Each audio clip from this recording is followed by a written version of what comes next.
Let's get the B-roll and get started. Season 10 will change everything in Sea of Thieves forever. These new changes, like weapon balances, hit reg fix, and the removal of animation cancel, are some of the most notable changes coming. However, something else will change the geography of Sea of Thieves and how it works and operates forever. Literally, on this October 19th, let's begin with a special thanks to my Patreon supporters who allow me to stay sponsored free on YouTube. Phuzzy here, sit back, relax, and enjoy.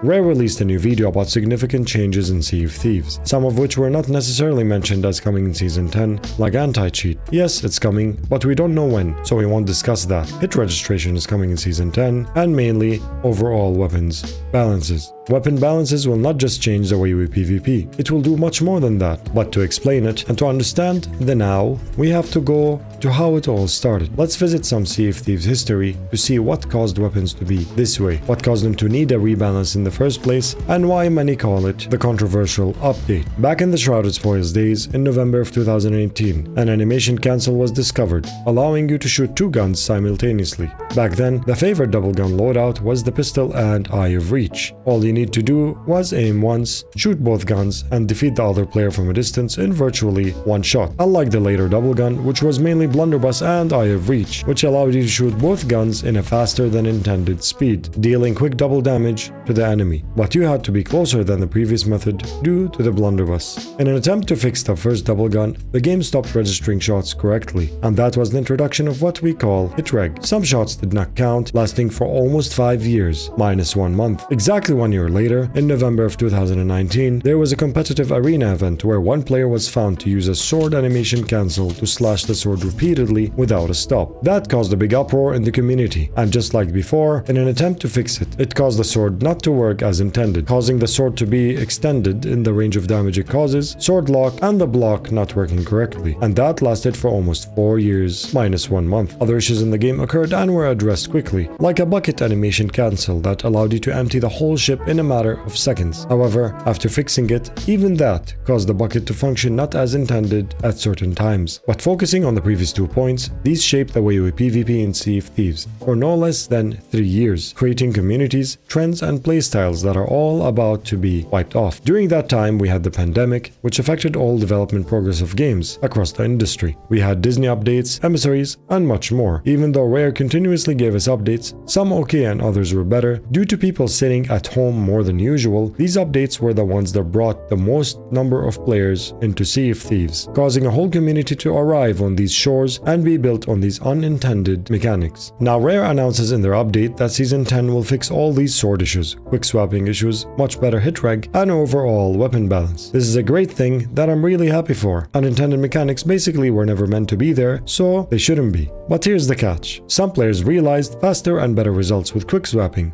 So due to that, constant boarding was the faster way to win, killing the whole crew and sinking the ship, which caused a noticeable decline in the naval capabilities of these crews. This is what caused the boarding meta in Sea of Thieves. As for the sword being very unreliable, it caused many players to move away from it. Based on my experience, at least 8 out of 10 crews I meet had 2 guns loadout with a quick swapping method. Other players with a more competitive nature preferred faster results to defeat an enemy player moving to these guns. So with that, there's a lot of muscle memory involved and strategies that were created on these unintended mechanics for many years. Now, with the Season 10 launch, sword should be more reliable, quick swapping is removed, leading to fewer boarding attempts and more naval, overall reverting more people to use the sword again for longer one-on-one PvP battles. The ripple effect of that is everything that the community got used to in the past 4 years will come to an end, starting a new era of PvP and naval that will greatly and significantly change how we battle. This will completely reshape the way we PvP. So now, is it the age of new metas, or are we back to the good old days of 2018, when being called a sword lord was not considered an insult? What do you think? Please subscribe, as I have a whole load of videos coming with Season 10 launch. Happy sailing!